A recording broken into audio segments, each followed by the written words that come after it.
அன்பார்ந்த மக்களுக்கு வணக்கம். நான் உங்கள் கார்த்திக் பிள்ளை and welcome to the KTV. விடுதலை புலிகளுக்காக விடுதலை புலிகளை வைத்தே எடுக்கப்பட்ட ஒரே திரைப்படம். இந்த திரைப்படத்தை இயக்கியது யாரு அப்படின்னு பார்த்தீங்கன்னா தமிழ்நாட்டைச் சேர்ந்த ஒரு இயக்குனர். இப்போ இந்த இயக்குனருக்கு இந்த திரைப்படத்துக்கு எந்த அங்கீகாரமும் கிடைக்காமல் அந்த அங்கீகாரத்தை தடுப்பது யார் அப்படின்னு பார்த்தீங்கன்னா நாம் தமிழர் கட்சி இவங்க சீமான் அவர்கள் தான்.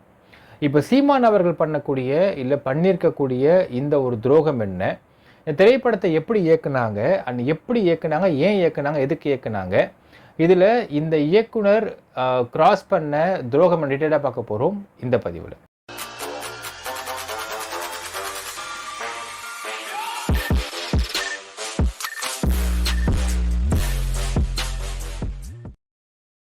விடுதலை புலிகளுக்காக இயக்கப்பட்ட ஒரே திரைப்படம் அப்படிங்கிற பெயர் கொண்ட ஒரு படம் தான் எல்லாளன் அப்படிங்கிற ஒரு படம். மக்களே, ஃபஸ்ட்டே நம்ம சொல்லிக்கலாம் ஒரு விஷயம் என்னென்னால், விடுதலை புலிகளுடைய தமிழ் தேசியம் அப்படிங்கிற அந்த கான்செப்ட் அப்படிங்கிறது நமக்கு துளியும் எந்த விதத்துலேயுமே இது சோஷியலியாக இருக்கட்டும், லாஜிக்கலியாக இருக்கட்டும், பொலிட்டிக்கலியாக இருக்கட்டும், இது செட் ஆகாத ஒரு கான்செப்ட். இது இந்த தமிழ் தேசியம் அப்படிங்கிறதை கொண்டு வரவே முடியாது அப்படிங்கிறதா நம்மளுடைய ஒரு ஆணித்தனமான உண்மையான ஒரு விஷயம். பட் இந்த கான்செப்டுக்குள்ள நம்ம போகவே இல்லை மக்களே. விடுதலை புலிகள் நடந்து கொண்டது, அப்படி ஒரு ஆயுத புரட்சி பண்ணது சரியா தவறா அப்படின்னு கேட்டிங்கன்னா 21ஆம் நூற்றாண்டில் 21st சென்ச்சுரி 2008 2009 சமயம் 2007 சமயங்கள்லாம் பார்த்தீங்கன்னா ஒரு ஆயுத புரட்சி அப்படிங்கிறது ஒரு எள்ளி நகையாகக்கூடிய ஒரு விஷயமாகத்தான் பார்க்க வேண்டியிருக்கிறது. ஏன்னால் 21st சென்ச்சுரி அப்படிங்கிறத நம்ம we are become civilized and cultured. உங்களுக்கு கம்ப்யூட்டர் ரெவல்யூஷன் அப்படிங்கிறது உலகத்துக்குள்ளேயே அதிகமாக ஊடுருவிய பின்பு இருந்த காலகட்டங்கள். எல்லாருமே கம்ப்யூட்டர் யூஸ் பண்ண ஆரம்பித்தோம், கம்ப்யூட்டர் படிக்க ஆரம்பித்தோம், தெரிஞ்சிக்க ஆரம்பித்தோம். ஸோ ஒரு ஐடி ரெவல்யூஷன் வந்த ஒரு இடத்துல இன்னும் உங்களுக்கு ஆயுத புரட்சி பண்ணிக்கிட்டு இருக்கிறோம் அப்படிங்கிறது லாஜிக்கலாகவும் பொலிட்டிக்கலாகவும் எதுலையுமே ஒத்துக்க முடியாத ஒரு கான்செப்ட் தான் இது. ஆக்சுவலாக விடுதலை புலிகள் இன்னும் கேட்டால் சொல்லுவோம் மக்களே, விடுதலை புலிகள் அப்படிங்கிற ஒரு இயக்கம் ஒரு ஆயுத புரட்சியாக இல்லாமல் அரசியல் புரட்சியாக இந்த அவங்களுடைய போராட்டத்தை எடுத்து போயிருந்தாங்க அப்படின்னால் கண்டிப்பாக இப்படி ஒரு அமைப்போ இல்லை இப்படி ஒரு பிரபாகரன் அப்படிங்கிற ஒரு தலைவனோ இறந்திருப்பதற்கு வாய்ப்பில்லை. அவன் இறந்திருக்க வேண்டாம், இறந்திருக்க வேண்டிய அவசியம் இருக்காது. அப்போ இது எங்கேருந்து ஆரம்பிச்சிருக்க வேணும் அப்படின்னு பார்த்தீங்கன்னா ஆரம்பத்தில் இருந்தே இது ஆயுத புரட்சியாக அவங்க ஆரம்பிக்காமல் அரசியல் புரட்சியாக ஆரம்பிச்சிருக்க வேண்டும் அப்படிங்கிறது நம்மளுடைய தாழ்மையான ஒரு ஆணித்தனமான கருத்துன்னு சொல்லலாம். பட் இந்த வீடியோவை பொறுத்தளவுக்கு இங்கே தமிழ் தேசியம் அப்படிங்கிற ஒரு சப்போர்ட்டர் எடுத்த இந்த படமா அப்படின்னு கேட்டால் அது இல்லைன்னு நமக்கு தெரிகிறது. நாமளும் இந்த தமிழ் தேசிய சப்போர்ட் பண்ணி பேசக்கூடிய விஷயம் இது கிடையாது மக்களே. அதாவது விடுதலை புலிகளுக்காக உலகத்திலேயே விடுதலை புலிகளுக்காக விடுதலை புலிகள் செய்த ஒரு விஷயத்துக்காக விடுதலை புலிகளை வைத்தே நடிக்க வச்சு எடுக்கப்பட்ட ஒரே திரைப்படம். இப்போ இவ்வளோ பெருமை இந்த திரைப்படத்துக்கு இருக்கு. அந்த படத்துடைய பெயர் எல்லாளன் அப்படிங்கிற பெயர். இந்த எல்லாளன் அப்படிங்கிற திரைப்படத்தை இயக்கியது யார் அப்படின்னு கேட்டிங்கன்னா நம்ம தமிழ்நாட்டை சேர்ந்த கெட்டவன் அப்படிங்கிற ஒரு படத்தை இயக்கி அதில் ட்ராப் ஆச்சு பல காரணங்களால். ஸோ கெட்டவன் திரைப்படத்தின் இயக்குனர் நந்து அவர்கள் இயக்கியிருக்கார் இந்த படத்தை. இப்போ ஃபஸ்ட்டு இந்த படம் எப்படி டேக் ஆஃப் ஆச்சு அப்படிங்கிற ஒரு முன்கதையை பார்க்கலாம். ரொம்ப இன்ட்ரெஸ்டிங்காக இருக்கும். அதாவது அனுராதபுரம், ஃபஸ்ட்டு இந்த படம் என்ன சொல்லுதுன்னு ஃபஸ்ட்டு பார்த்துருவோம். இலங்கையில் அனுராதபுரம் அப்படிங்கிற ஒரு ஏரியாவில் தரிச மிலிட்ரி ஏரோட்ரம் இருக்குது. அந்த மிலிட்ரி ஏரோட்ரமில் ஒரு 21 பிளாக் டைகர்ஸ், அதாவது விடுதலை புலிகள் எல்டிடியில் there is a segment called black tigers. இவங்க என்ன பண்ணுவாங்கன்னா தே சூசைட் பாம்பர்ஸ். ஸோ 21 பேர் பிளாக் டைகர்ஸாக தங்களை உருவாக்கி கொண்டு அந்த மிலிட்ரி ஏரோட்ரமை போயிட்டு சிதைக்கிறாங்க, வெடிக்க வைக்கிறாங்க. இதுதான் அந்த படத்துடைய கதை. இவங்க எப்படி 21 பேரும் எப்படி ஒன்றிணைகிறாங்க, எப்படி பிளாக் டைகர்ஸாக மாறுறாங்க, அவங்களுடைய முன்கதை, அவங்களுடைய வாழ்க்கை என்ன, எப்படி திசை திருப்பப்பட்டுச்சு, எல்லாத்தையும் சொல்லி அதுக்கு பிறகு எதுக்காக இந்த ட்ரியேஷன் பண்ணுறாங்கன்றத அந்த கதையுடைய விஷயமாக இருக்கிறது.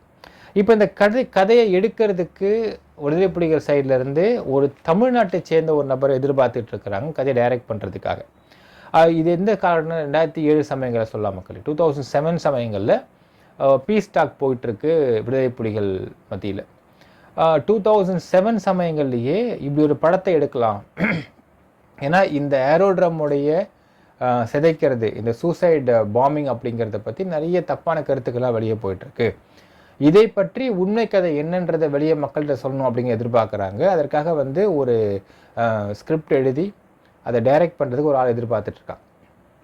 எல்லாருக்குமே ஒரு சந்தேகம் என்ன பார்த்தீங்கன்னா, பிரபாகரன் உங்களோட ரொம்ப ரொம்ப க்ளோஸாக இருந்தேன்னு சொல்லக்கூடிய சீமானை ஏன் தேர்ந்தெடுக்கணும்னு கேட்குறான் இல்லைங்களா? இதே விஷயம் தான் கேட்கப்பட்டுச்சு. என்னன்னா, சீமானை தேர்ந்தெடுத்திருக்கிறார்கள். சீமானை சொல்லியிருக்காருன்னா, இல்லை இப்போ நான் அதை பண்ண முடியாது. ஏன்னால் தமிழ்நாட்டில் பல அரசியல் ரீதியான முன்னெடுப்பு நான் எடுத்து போயிட்டுருக்கேன். இந்த சமயத்தில் நான் படம் பண்ண வந்துட்டேன்னா கிட்டத்தட்ட ஒரு 8 மாதம் 10 மாதம் அங்கேயே எனக்கு போயிடும். ஏதாவது யங்ஸ்டர்ஸ்க்கு வாய்ப்பு கொடுங்க அப்படிங்கிற மாதிரி சொல்லப்படுகிறது சீமான் தரப்பிலிருந்து, விடுதலை புலிகள் சைடில். ஸோ சீமான் இந்த படத்தை இயக்க போகாமல் அவருக்கு கீழே யங்ஸ்டர்ஸ்க்கு வாய்ப்பு கொடுங்க அப்படிங்கிற மாதிரி சொல்லப்பட்டிருக்கு. இந்த 2007 சமயங்களில் பார்த்தீங்கன்னா, கெட்டவன் அப்படிங்கிற ஒரு திரைப்படத்தை இயக்கிக்க நந்து அவர்கள் பல விஷயங்களால் அந்த படம் வந்து ட்ராப் ஆகப்பட்டுருச்சு. ஸோ ட்ராப் ஆனதுனால நந்து அவர்கள் வந்து ரொம்ப டிப்ரெஸ்ட் ஆகிறாரு. இந்த சமயத்தில் ஏதாவது ஒரு படம் பண்ணி வெளியே வரணும்னு எதிர்பார்க்குறாங்க. ஏன்னா ஜென்ரலாக பார்த்தா சினிமாவை பொறுத்தளவுக்கு மக்களே எந்தவித பேக்ரவுண்டும் இல்லாமல் டெக்னீஷியனாக நீங்கள் வந்து வெவ்வேறு கிராஃப்டில் இருந்துட்டிங்கன்னா பிரச்சனை, வேலை வந்துக்கிட்டே இருக்கும். ஆனால் டைரக்ஷன் டிபார்ட்மெண்ட்டில் நீங்கள் இருந்தீங்கன்னால் நீங்கள் முன்னெடுத்தால் மட்டும்தான் நீங்கள் வந்து ஒரு கிரெடிபிலிட்டி கிடைக்கும். ஸோ உங்கள் ஸ்கிரிப்ட் இருக்கணும், உங்கள் ஃபிலிம் வெளியே வரணும், அது வெளியே வந்து ஹிட் ஆகணும், அப்போ தான் ஐடென்டிட்டி கிடைக்கும். ஸோ ஒரு அடையாளம், ஐடென்டிட்டி அப்படிங்கிறது நீங்கள் இருக்கக்கூடிய படத்தில் மட்டும்தான் இருக்கும். டைரக்ஷன் டிபார்ட்மெண்ட்டை பொறுத்தளவுக்கு நீங்கள் வந்து கேமராமேனாவோ இல்லை ஸ்டண்ட் மாஸ்டரோ இருந்தீங்கன்னா வேலை வந்துக்கிட்டே இருக்கும். ஸோ ஒரு படம் இன்னொரு படம்ன்ற மாதிரி நீங்கள் போயிட்டே இருக்கலாம். You have a regular work. ஆர்டிஸ்ட்க்கும் ஒர்க் இருந்துகிட்டே தான் இருக்கும். ஸோ இந்த இடத்துல கெட்டவன் அப்படிங்கிற திரைப்படம் வந்து ட்ராப் ஆன சமயத்தில் அந்த ஒரு டிப்ரெஷனை போக்குறதுக்கு என்ன பண்ணுறாங்கன்னா, நம்ம ஐடென்டிட்டி கிடைக்கணும்னு எதிர்பார்க்குறாங்க நந்து அவர்கள். அதனால் தஞ்சாவூரை சேர்ந்த முருகேசன் அப்படிங்கிற ஒரு நபர், அவர் யார் அப்படின்னா விடுதலை புலிகளின் தீவிர ஆதரவாளராக இருக்கிறாரு. ஸோ பிரபாகரன் இந்தியாவுக்கு வந்தால், தமிழ்நாட்டுக்கு வந்து இங்கே வந்து ஹைடவுட்டாக இருக்கணும், ஸோ வேரபோட்ஸ் தெரியாமல் இருக்கணும் அப்படின்னு நினச்சாங்கனால், அப்போது அவர் நாடக்கூடிய ஒரு நம்பிக்கையான ஒன் ஆஃப் த நபர் இந்த முருகேசன் அப்படிங்கிற ஒரு நபர் அப்படின்னு சொல்லப்படுகின்றது. ஸோ தஞ்சாவூர் முருகேசன்றவர் மாமா முறை வரும் நந்து அவர்களுக்கு. ஸோ இது மாதிரி என் மாப்பிள்ளை ஒருத்தர் இருக்கார், அவர் வந்து இப்போ கெட்டவன்ற ஒரு சிம்பு வச்சு படம் பண்ணி அது நல்ல வந்து ட்ராப் ஆகிடுச்சு. ஸோ அவரை வேணால் அப்ரோச் பண்ணி பார்க்கலாமா அப்படின்னு உள்ளே கேட்கப்பட்டு, அதுக்கு பிறகு இங்கே சொல்லப்பட்டு நந்து அவர்கள் வந்து அப்ரோச் பண்ணி பார்க்குறாரு. அப்புறம் அவங்க அதை செலக்ட் பண்ணுறாங்க. ஓகே, இவர் ஓகேவா இருப்பார் இந்த படத்தை பண்ண செலக்ட் பண்ணுறாங்க. ஸோ அனுராதபுரம் மிலிட்ரி ஏரோட்ரம்மை 21 பிளாக் டைகர்ஸ் எதற்காக சிதைத்தார்கள், எப்படி இவங்க ஃபார்ம் ஆனாங்க, இவங்க பேக் ஸ்டோரி என்னன்றது தான் சொல்லப்படுகின்ற கதை தான் எல்லாரும் அப்படிங்கிற திரைப்படம். இப்போ திரைப்படத்தை இயக்குவதற்காகவும் ஸ்கிரிப்ட் ரெடி பண்ணுறதுக்காகவும் இவங்க எல்லாருமே வந்து இலங்கை போயாகணும். ஸோ 2007-8 சமயங்கள்லாம் வந்து இந்த போர் வந்து போயிட்டு இப்படி இருந்த சமயங்கள் ரொம்ப டீடியஸான டைம் ஆக்சுவலான சமயம்லாம். அந்த சமயத்தில் உங்களுக்கு படம் பண்ணுறதுக்காக இவங்க இங்கேருந்து போகிறாங்க அப்படின்னா வீசா கிடைக்காத ரொம்ப சிக்கல் இருக்கும். ஸோ அதனால் அவங்கள வந்து இந்தியன் கவர்மெண்ட்டுக்கு தெரியாத மாதிரி அவங்கள கொண்டு போகிறாங்க அந்த ஊருக்கு படம் பண்ணுறதுக்காக. யார் யார் அங்கே போனாங்கன்னு மோரோவர் இவங்க எப்படி செலக்ட் ஆகிறாங்கன்னு பார்த்தீங்கன்னா, திரு ப. நெடுமாறன் அவர்கள் அவரை போய் திரு நந்து அவர்கள் பார்க்குறாரு. ஸோ இயக்குனர் நந்து போய் அவங்கள பார்த்து இந்த மாதிரி தன்னை பற்றின அறிமுகத்தை படுத்திக்கிட்டு இவங்க மூலிமா விடுதலை புலிகளுக்கு வந்து மெசேஜ் பாஸ் ஆன் பண்ணப்படுகிறது. ஒரு பக்கம் தஞ்சாவூர் முருகேசன் சொல்கிறாரு, ஒரு பக்கம் நெடுமாறன் அவர்கள் சொல்கிறாங்க. சொன்னதுக்கப்புறம் சீமான் கிட்ட பேசியிருக்காங்க போல இருக்கு. பட் சீமானின் மூலியமாக 4 பேர், அதாவது நந்து அவர்கள் எந்தெந்த டீம் அங்கே போகணும் அப்படின்னு முடிவு பண்ணப்படுகிறது. ஃபஸ்ட்டு ஆஸ் அ கேமராமேனாக சந்தோஷ் அவர்கள் போகிறாரு. ஆஸ் அ ஸ்டண்ட் டைரக்டராக மில்டன் முருகன் அவர்கள் போகிறாரு. அண்ட் ஆஸ் அ டைரக்டராக நந்து அவர்கள் போகிறாரு. அண்ட் இதெல்லாமே கோஆர்டினேட் பண்ணி கொண்டு போகின்ற ஒரு மேற்பார்வையாளராக சீமான் போகிறார். ஸோ 4 பேர் அங்கே போகிறாங்க. அங்கே போய் ஃபஸ்ட் டிஸ்கஷன்ஸ்லாம் போயிருக்கு, கதை ரெடி பண்ணப்பட்டிருக்கின்றது, ஷூட்டிங் போகிறாங்க. ஷூட்டிங் போகிற சமயத்தில் கிளாப் அடித்து தொடங்கி வச்சிருக்காரு சீமான் அவர்கள் தான். அண்ட் ஒரு 15 days அங்கே இருந்துக்காரு சீமான். அப்புறமா கிளம்பி வந்துட்டார். ஸோ படம் வந்து முடிஞ்சிருச்சு. ஃபஸ்ட் காப்பி எடுக்கிறாங்க. எடுத்ததற்கு பிறகு அவங்க கேட்குறாங்க. அண்ட் மோரோவர் ஃபஸ்ட் காப்பி எடுக்கிற ஷூட்டிங் போகிற சமயத்தில் பார்த்தீங்கன்னா திரு பிரபாகரன் அவர்களை வந்து மீட் பண்ணதாக சொல்கிறார் நந்து அவர்கள். அவர் வந்து வந்தாருங்க, ஒரு மின்னல் மாதிரி வந்தார், வந்து பார்த்தாரு, ஒரு மெடல் மாதிரி போட்டு விட்டார், போயிட்டார், அவ்வளோதான் அப்படிங்கிறார். ஆனால் இந்த படத்தை வந்து காஸ்டிங் பண்ணுறது அப்படிங்கிறதும் ஒரு இன்ட்ரெஸ்டிங்காக சொல்கிறார். என்ன சொல்கிறாருனால், இந்த படத்தில் 21 பிளாக் டைகர்ஸை காஸ்ட் பண்ணும். அது 21 பேரும் வெல் ட்ரைன்டு பீப்புளாக இருக்கணும். இங்கேருந்து ஆர்டிஸ்ட்டை கொண்டு போய் அங்கே வந்து நடிக்க வைக்கணும், அவங்க ட்ரைனிங் கொடுத்து நடிக்க வச்சு இந்த மாதிரி பெரிய ப்ராசஸ் இருக்குது. எப்படி இருந்துச்சு நான் சமயத்தில் கேட்குறப்ப சொல்கிறாங்க, 2008 சமயத்தில் இந்த படத்தை பண்ணுற சமயத்துலலாம் ஒரு பக்கம் போர் போயிட்டே இருக்குது, இன்னொரு பக்கம் இவங்க சேஃபாக வச்சு ஷூட் பண்ணிட்டே இருக்காங்க. ஸோ 2 ஷூட்டிங்கும் சைமல்டேனியஸாக போயிட்டு இருந்திருக்கு. கேமரா ஷூட்டிங், கன் ஷூட்டிங் ரெண்டும் சைமல்டேனியஸாக போயிட்டு இருந்த ஒரு இக்கட்டான சூழ்நிலை இந்த படத்தை பண்ணியிருக்காரு. ஸோ இந்த சூழ்நிலை அப்படிங்கிறது ஒரு ஆங்கில படம் ஹாலிவுட் லெவலில் யோசிக்கிறப்போ ஒரு பக்கம் நிஜமான ஃபைட்டு, நிஜமான கன் ஷூட் போயிட்டுருக்கு, இன்னொரு பக்கம் நாங்கள் கேமரா ஷூட் பண்ணிருக்கோம் அப்படிங்கிறதுலாம் அந்த அளவுக்கு யோசிக்கிற தன்மையில் இருக்கின்றது இந்த situations of camera, situations of shooting. இப்படி இருக்கிற சமயத்தில் ஃபஸ்ட்டு இவங்க இளங்கோ அப்படிங்கிற ஒரு நபர் தான் வந்து காஸ்ட் பண்ணுறாங்க. அந்த 21 பிளாக் டைகர்ஸில் லீட் பண்ணுற மாதிரியான லீட் கேரக்டர் காஸ்ட் பண்ணுறாங்க. 5 days ஷூட் பண்ணுறாங்க. நடுவில் இளங்கோ அப்படிங்கிறவர் இங்கேருந்து இன்னொரு ஏரியாவுக்கு வந்து ஏதோ ஒரு மெசேஜ் பாஸ் ஆன் பண்ண போகும் பொழுது அந்த இடத்துல வந்து குண்டடிப்படி இறந்து போயிடுறார். அதற்கு பிறகு மறுபடியும் வந்து ஹீரோ இறந்துட்டார், மெயின் லீட் இறந்துட்டாங்கன்னு சொல்லிட்டு மறுபடியும் ஃபஸ்ட்லேருந்து திரும்ப ஷூட் பண்ணோம். மறுபடியும் வேற ஒருத்தர் காஸ்ட் பண்ணாங்க. இப்போ இவங்க காஸ்ட் பண்ணக்கூடிய நடிச்சிருக்கக்கூடிய எல்லாரும் பார்த்தீங்கன்னா அந்த ஊர்க்காரங்க, ட்ரெயின்டு பீப்புள், அவங்க நடிக்கிறாங்க.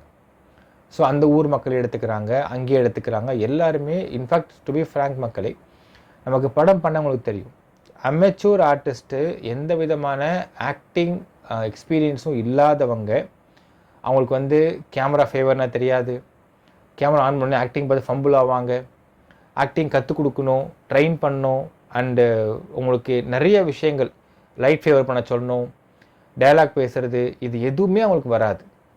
எல்லாமே ஆர்டிஃபிஷியலாக பண்ணுவாங்க. அண்ட் ஒரு டைரக்டராக கிட்டத்தட்ட 8 மாதம் அங்கே போய் இருந்து எல்லாத்தையும் படத்தையும் முடிச்சுட்டு வந்திருக்காரு, இன்க்ளூடிங் ஸ்கிரிப்டிங் அப்படிங்கிறது மிகப்பெரிய விஷயம் பார்க்க வேண்டும். ஸோ இதை போயிட்டு ஒரு அமெச்சூர் ஆர்டிஸ்ட்டு, இவங்கெல்லாம் ட்ரெயின்டு அங்கே போடக்கூடிய போராளிகள் மட்டும்தான். அவங்கள வந்து ஆக்ட் பண்ணுறதுன்றது வேறு, சண்டை போடுறதுன்றது வேறு, நடிக்கிறதுன்றது வேறு. இவ்வளோ விஷயத்தையும் கேமராவுக்கு நடிப்புக்காக அவங்கள வந்து மாற்றி கொண்டு வந்து நடிக்க வச்சு ஒரு படத்தை முடித்து கொடுக்கறதுன்றது சீரியஸ்லி ஒரு டீடியஸான ப்ராசஸ்ன்றது பார்க்க வேண்டும் மக்களே. இது நந்தோக மிகப்பெரிய பாட்டு தெரிவிச்சாகணும் இந்த விஷயத்தை பண்ணி முடித்ததுக்கு.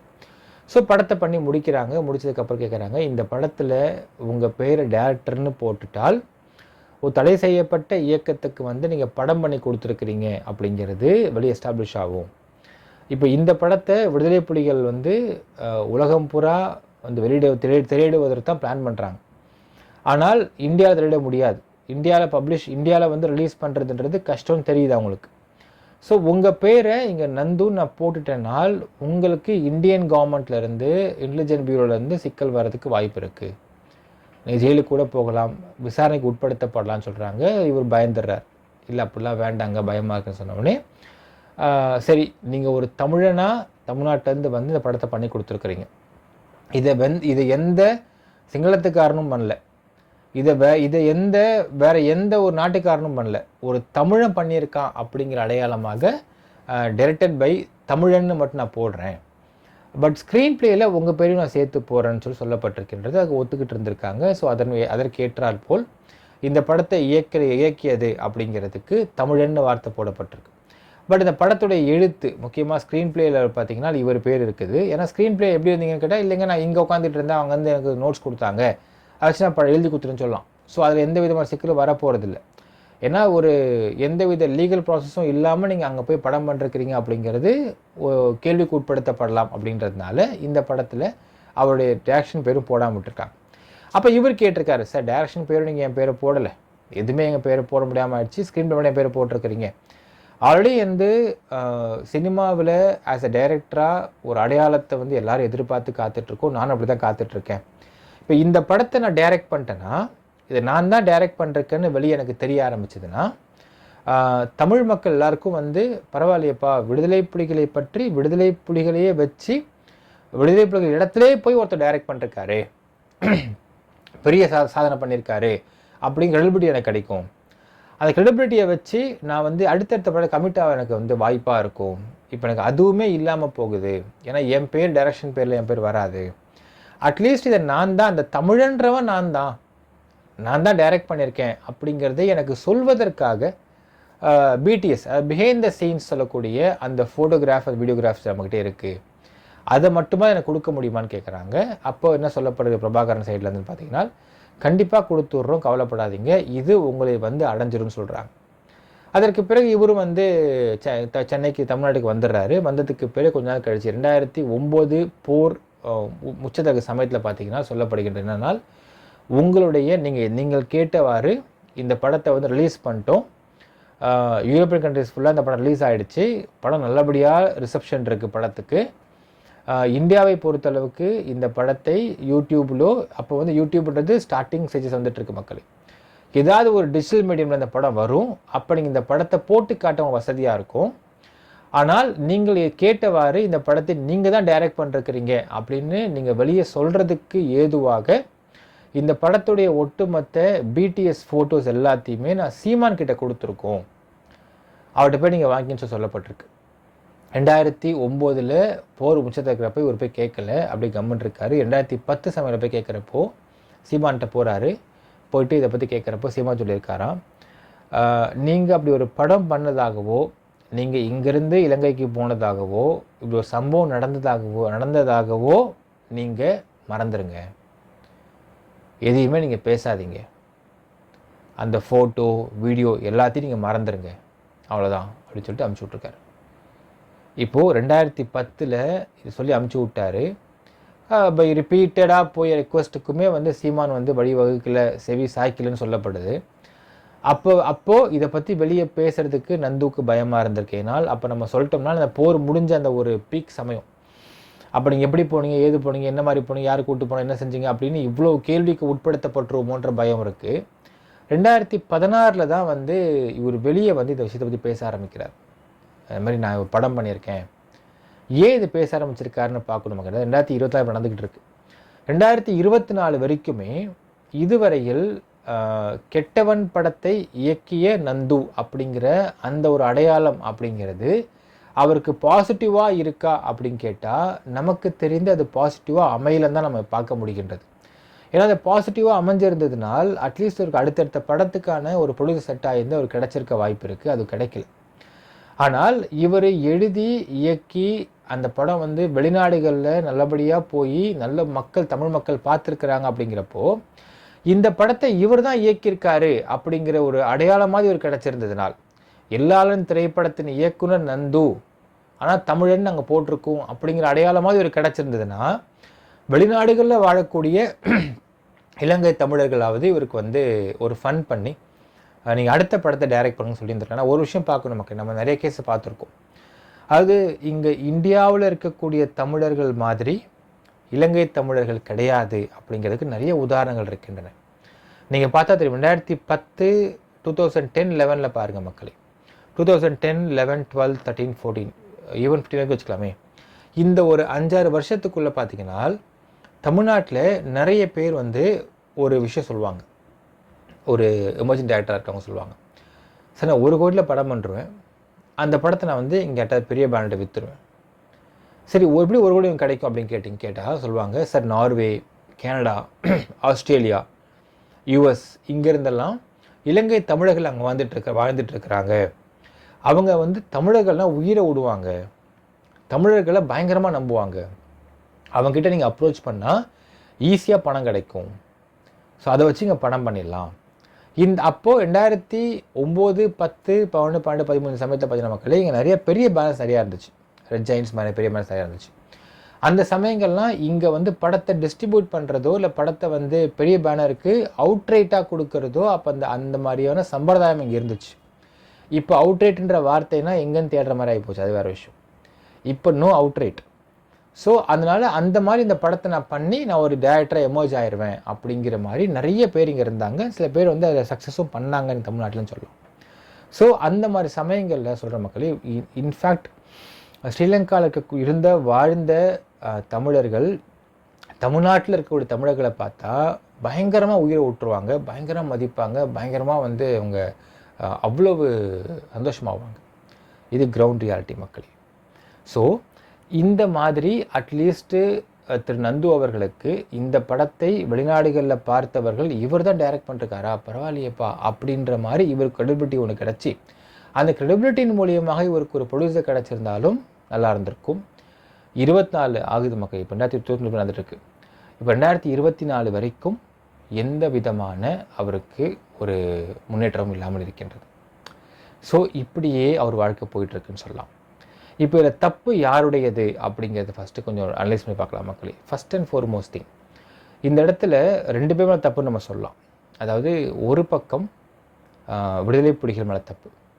ஏன்னால் விடுதலை புலிகளை பொறுத்தளவுக்கு இவர் வந்தார், படம் பண்ணி கொடுத்துருக்காரு, இவருடைய ஹார்ட் அண்ட் சோலை போட்டிருக்காரு அப்படின்னால் இவருக்கு இதை கையில் போய் சேர்த்திருக்க வேண்டிய பொறுப்பு அவர்களை சார்ந்தது. பட் இன்ஃபேக்ட் ஒரு இடத்துல நம்ம ஒரு விஷயத்தை புரிஞ்சுக்கணும். 2009 போர் உச்சத்தில் இருந்த சமயம். ஸோ அந்த சமயத்தில் அவங்களால அதை ப்ராப்பராக இந்த விஷயத்துக்கு ஃபோக்கஸ் பண்ணி கொடுத்துருக்க முடியுமா அப்படின்னு கேட்டால் சந்தேகம்தான். பட் இருந்தாலும் தமிழ்நாட்டில் நெடுமாறன் மாதிரி ஆட்கள்லாம் இந்த மாதிரி ஏமாற்றம் குணம் உள்ளவர்களாக இருக்க மாட்டார்கள் நம்ம தெரியும். ஸோ அவங்க மூலியமாவது இதை சேர்த்துருக்கணும் அப்படிங்கிற விஷயத்தை நம்ம ஆதங்கமாக இங்கே பார்க்கலாம். அதை சேர்க்கல அவங்க. 2008 அவர் சொல்கிறாரு, சொல்கிறாரு, இந்த மாதிரி நாங்கள் 120 பேர் இந்த ப்ராஜெக்டாக ஒர்க் பண்ணிட்டுருப்போம். ஒரு 6 to 8 months ஃபுல்லாக நாங்கள் ஒர்க் பண்ணி முடித்தோடனே பார்த்தீங்கன்னா ஒரு 60 பேருக்கு மேலே இறந்தே போயிட்டாங்க.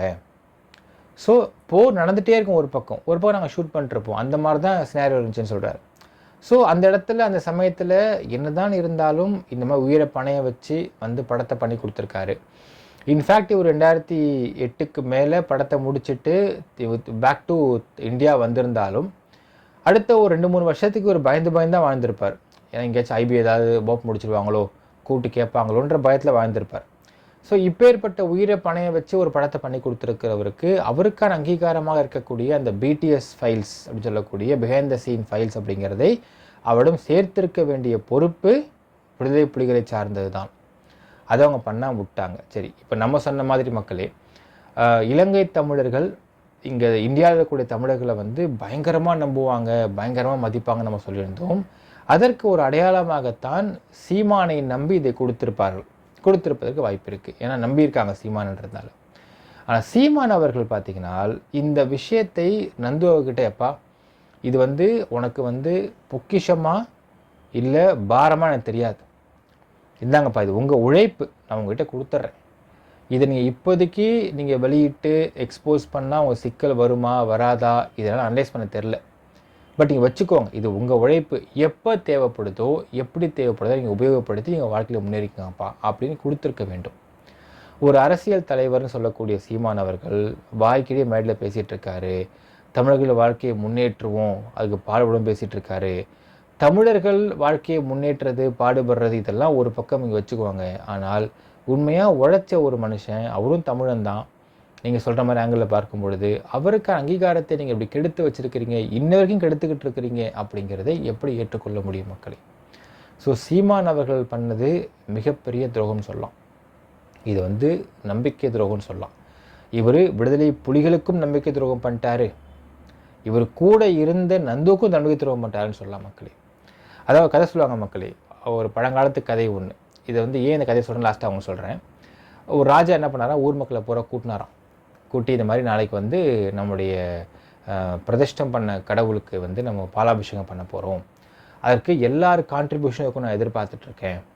ஸோ இங்கே ஒரு பெரிய தொட்டி கட்டி வச்சுருக்கேன், தொட்டியில் உங்கள் வீட்டில் நீங்கள் மாடில் கறந்து அந்த பாலை கொண்டு இங்கே தொட்டியில் நீங்கள் போடுங்க. ஸோ நீங்கள் போட்டுட்டிங்கன்னா இந்த பாலை எடுத்து நான் இப்போ எல்லாருக்கும் அந்த கடவுளுக்கு பாலாபிஷேகம் பண்ணுறேன், இது பிரசாதமாக நீங்கள் கொண்டு போகலான்னு சொல்கிறாராம். ஸோ எல்லோரும் அடுத்து என்ன பண்ணுறாங்கன்னா, எல்லா சொம்பு குடத்தில் எல்லோரும் பால் எடுத்து வந்துடுறாங்க, எல்லோரும் கொட்டுங்க அப்படிங்கிறாராம். எல்லோரும் போய் கொட்டினா வெறும் தண்ணியாக வருதாங்க, தொட்டி பூரா பாலே இல்லையா, தண்ணி மட்டும்தான் இருக்கான். என்னடான்னு பார்த்தா, சரி பக்கத்துக்காரன் பால் தானே கொட்ட போகிறான், நான் தண்ணியை கொட்டிடுறேன், தெரியவா போகுது ராஜாவுக்குன்னு சொல்லிட்டு எல்லாரும் அவன் எல்லாரும் ஏமாத்தணும்னு முடிவு பண்ணி எல்லாரும் கொண்டு கொட்டினது 10 தண்ணி கொட்டியிருக்கானுங்க, எவனும் பாலை கொட்டவே இல்லை. ஸோ கடைசியாக ஏமாந்து போனது யாரும் பார்த்தீங்கன்னா கடவுள் ராஜாவும் மட்டும்தான். ஸோ இப்படி தான் இருக்கிறது இந்த நிலைமை பார்த்தியா மக்களே.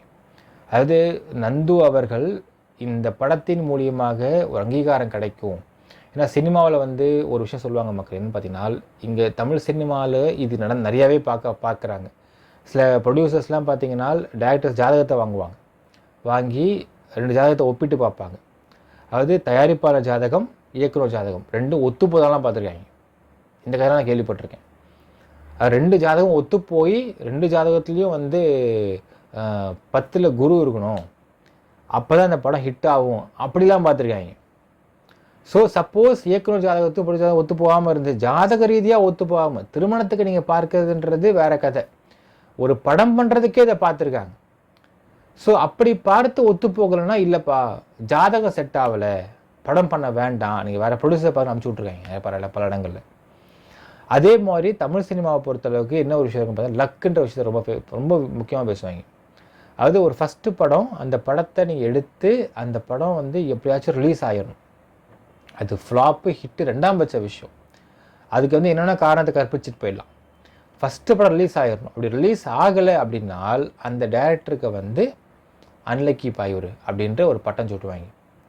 சப்போஸ் டேக் ஆஃபே ஆகாமல் டேக் ஆஃப் ஆகி ட்ராப் ஆச்சுன்னா ரொம்ப அன்லக்கின்ற பட்டம் சுட்டுருவாங்க. இது மாதிரி ஒரு கதை இருக்க மக்கள். லைலான்ற ஆர்டிஸ்ட் நம்ம எல்லாருக்குமே தெரியும். ஸோ இது வந்து கேள்விப்பட கதை நான் மக்கள்கிட்ட பகிர்ந்துக்கு ஹேர் சேர்த்த கதை தான் இது. ஆக்சுவலாக லைலா அவர்கள் விஜயாங்க நடிக்கிறாங்க ஒரு படத்துக்கு. அது நடிக்கிறதுக்கு முன்னாடி 2 படம் நடிச்சிருக்காங்க அப்படின்னு சொல்லிட்டு ஒரு தகவல் சொல்லுவாங்க. அது 2 படமுமே டேக் ஆஃப் ஆகி நடுவில் ட்ராப் ஆகுது. இப்போ லைலா என்ன எல்லாரும் சொன்னோன்னா வந்து இவங்க ரொம்ப அன்லக்கின்னு சொல்லிட்டு ஒரு பட்டத்தை சுட்டி விட்டுறாங்க. அப்போது பிஆர்ஓ மூலிமா லைலாவுடைய ஃபோட்டோ வந்து விஜயகாந்த் அவர்கிட்ட காட்டப்படுது, விஜயகாந்தோடைய படத்துக்காக. இப்போது யாருப்பா ரொம்ப குட்டி பொண்ணாக இருக்கேப்பா பார்க்க, எவ்வளோ சொல்லி காட்டாமல் கேட்கணும். இல்லைங்க கேப்டன், இந்த மாதிரி 2 படம் பண்ணாங்க, நல்ல ஆர்டிஸ்ட்டு, 2 படம் நடித்தாங்க, அது பிக்கப் ஆகி அது வந்து ட்ராப் ஆகிடுச்சு. ஸோ இவங்க வந்து அதிர்ஷ்டமே இல்லாதவங்கன்னு பட்டம் வச்சுட்டாங்க இவங்களுக்கு. அப்படியா அதிர்ஷ்டம்லாம் சொல்கிறாங்க. சரி கூட்ட பார்க்கலாம், படத்தை கூட்ட பார்க்கலாம் கூட்டு வந்துட்டார். கூட்டு வந்து அவர் படத்தை நடிக்க வச்சு அந்த படம் ஹிட்டாக்கியும் விட்டார் அந்த படத்தை விஜயகாந்த் அவர்கள். ஸோ இந்த மாதிரி எத்தனை பேர் இருப்பாங்கன்னு நமக்கு தெரியாது மக்களே. ஆனால் சினிமாவில் இந்த லக்கி, அதிர்ஷ்டம், ஜாதகம்லாம் நிறைய பார்ப்பாங்க. இப்போது லெட்ஸ் டேக் இந்த ஆஸ்பெக்ட் ஆஃப் நந்து இயக்குனர் அவர். கெட்டவன்ற படம் வந்து அது ஸ்டார்ட் பண்ணி ரொம்ப பம்பாஸ்டிக்காக ஆரம்பிக்கிறார். ஸோ ஒரு 5 கேமராவை வச்சுலாம் வந்து ஷூட் பண்ணுறாருன்ற பெயர்லாம் இருந்து கேள்விப்பட்டிருக்கோம். அந்த படம் வந்து ட்ராப் ஆகுது. ஸோ இவருக்கும் இந்த ஃபஸ்ட் படம் எடுக்கிறா ட்ராப் ஆகுது அப்படிங்கிற ஒரு அன்லக்கின்ற பட்டம் சுட்டுறாங்க. இந்த பேரை உடைக்கணுன்றதுக்காக, ஒரு அடையாளம் வேணுன்றதுக்காக எல்லான்ற திரைப்படத்தை போய் இயக்குறார்.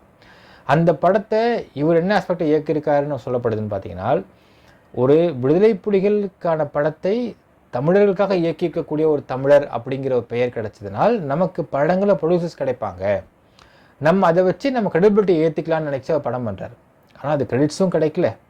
தமிழன்ற வந்து புனைப்பெயரில் போட்டு படத்தை ரிலீஸ் பண்ணப்பட்டிருக்கு. அதுக்கு நான் தான் இந்த படத்தை எடுத்தன்றதுக்கான அடையாளத்தையும் கொடுக்க மறுக்கிறாங்க ஒரு நபர். அப்படிங்கிறது எவ்வளோ வழியை கொடுக்கும். ஸோ 2008-9 சமயத்தை இது முடியுது. கிட்டத்தட்ட 16 வருஷமாக இன்னும் அவரால் அடுத்த படத்தை பண்ண முடியாமல் தவிச்சிட்ருக்கார்.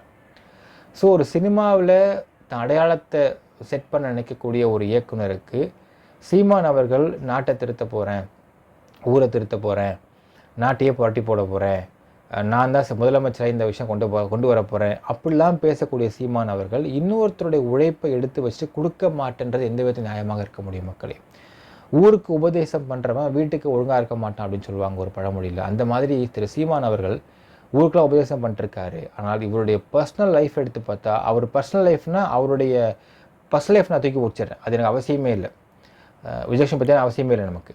ஆனால் இவருடைய ப்ரொஃபஷ்னல் பர்சனல் லைஃப் இருக்குது இல்லையா, இவர் அரசியல் லைஃப், பொலிட்டிக்கல் லைஃப் வச்சுக்கலாம், இவருடைய சினிமா லைஃப் எடுத்துக்கலாம். ஒரு சினிமா லைஃப்பில் இந்த மாதிரியே ஒரு நபரை இவர் வந்து ஒரு முடக்கி வச்சிருக்காருன்றது நியாயமே இல்லைன்னு சொல்லலாம் மக்களே. இதற்கு பிறகாது திரு சீமான் அவர்கள் அந்த பிடிஎஸ் ஃபைல்ஸ் அப்படிங்கிறதை தேடி எங்கேயாவது போட்டு தான் எடுத்து கொடுத்தால் நந்து அவர்கள் இதை வைத்து கொண்டு ஒரு புது அடையாளத்தை உருவாக்க முடியும் நம்ம எதிர்பார்க்கலாம். ஏன்னா கெட்டவன் படத்தை இயக்குனர் நந்து அப்படிங்கிறது ஒரு அடையாளமாக நாம் பார்க்க முடியவில்லை என்றால் அது வந்து ஒரு ட்ராப்டு ஃபிலிம். அது எப்படி ஒரு அடையாளமாக நந்து அவர்களை வந்து வச்சுக்க முடியுன்றதும் தெரியல, முடியாது, கஷ்டம். அது எல்லாலன்ற திரைப்படம் இவர் தான் இயக்குனாரு அப்படிங்கிறதுக்கான அந்த ஒரு ஒரு பெட்டி ஒரு அதுக்கான ஒரு ஆதாரமே இல்லாமல் இருக்குது. அட்லீஸ்ட் அந்த ஆதாரத்தை கொடுத்தாவது இந்த அடையாளத்தை வைத்து தன்னோட அடுத்த படத்தை தன்னோட கரியருடைய ஃபஸ்ட்டு ஸ்டெப் எடுத்து வைப்பதற்கு வாய்ப்பு இருக்குது. மக்கள் என்ன நினைக்கிறீங்கன்றதையும் கமெண்ட்டில் மென்ஷன் பண்ணுங்கள். இந்த விஷயத்தில் நந்து அவர்களுக்கு நீதி கிடைக்குமா கிடைக்கல நமக்கு தெரியல மக்களே. பட் இதை பதிவு பண்ண வேண்டியது பொறுப்பாக பதிவு பண்ணுறோம். இந்த விஷயத்தை திரு சீமான் அவர்கள் இந்த அளவுக்கு ஒரு ஒரு லோ இன்டென்சிஃபைடு பர்சனா, கொஞ்சம் கூட அவருக்கு டிக்னிட்டியே இல்லையா அப்படிங்கிறதுக்கான எக்ஸாம்பிளாக இதை நம்ம பதிவு பண்ணுறோம் மக்களே. இதற்கு மேலும் அதனை வைத்து என்ன பண்ண போகிறோம் நமக்கு தெரியல மக்களே. நந்துவுக்கு நீதி கிடைக்க வேண்டும் நினைக்கிறீங்கன்றதை கமெண்ட்டில் மென்ஷன் பண்ணுங்கள். நன்றி.